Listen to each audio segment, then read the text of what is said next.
Hey guys, welcome to Tutorial Guru. Today we'll be learning how to view trash on Gmail, and now let's dive right in. Now to view your trash email on your Gmail, first open up your Gmail app on your phone and make sure you're logged into the account on which you want to check your trash of your Gmail. And after opening your Gmail app, guys, on this interface at the top left corner of the screen, you can see the three-lined icon available for us at the top left corner.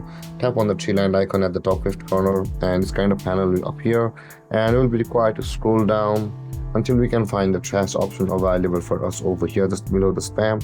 Tap on trash, and all of your mails which you have trashed previously on your Gmail will be available over here. Since I have not trashed anything until now on my Gmail, there's no trash available for us, but in your case all of your trash mail will be over here.